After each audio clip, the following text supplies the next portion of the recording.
Hello అండి, welcome to Tirupati recipes. నేను చాలా బాగున్నానండి. మీరు ఎలా ఉన్నారు? కమెంట్ సెక్షన్లో కమెంట్ చేయండి. ఇవాళ నేను చూపించబోయే రెసిపీ శనగ్గింజల చట్నీ అండి. మా తిరుపతి సైడ్లో శనగ్గింజలు అంటామండి. మామూలుగా పల్లీల చట్నీ అండి. చాలా బాగుంటుంది. ఇడ్లీలోకి, దోశలోకి చాలా చాలా బాగుంటుంది. ఓకే, లేట్ చేయకుండా let's get in the video. First of all మనం ఒక కప్పు శనగ్గింజలు తీసుకోవాలండి. కప్పు శనగగింజలు తీసుకొని ఈ విధంగా వేయించి పెట్టుకోవాలి.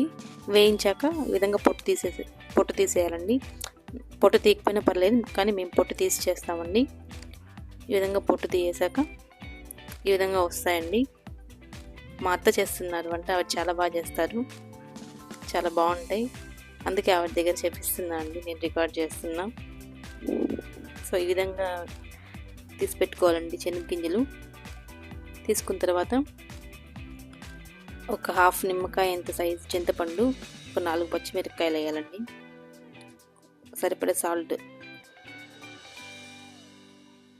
సాల్ట్ వేసి దీనిలో కొంచెం వాటర్ పోసి మిక్సీకి వేసుకోవాలండి.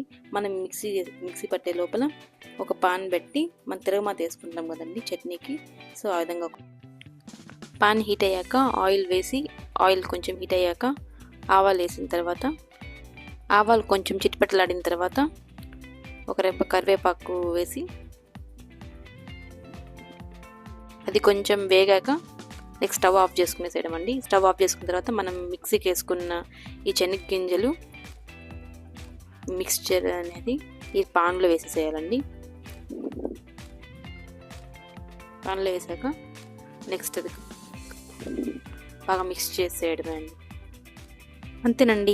మీకు ఎంత క్వాంటిటీ కావాలంటే అంత వాటర్ మిక్స్ చేసుకోండి. పలుచగా కావాలంటే కొంచెం వాటర్ ఎక్కువ వేసుకోండి, లేదా థిక్గా కావాలంటే వాటర్ కొంచెం తక్కువ వేసుకోండి.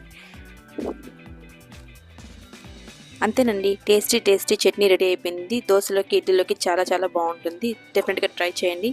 మా వీడియో కానీ మీకు నచ్చినట్లయితే లైక్ చేసి అండ్ షేర్ చేసి అండ్ సబ్స్క్రైబ్ చేయండి. Thank you so much for watching. See you in next tasty and delicious videos.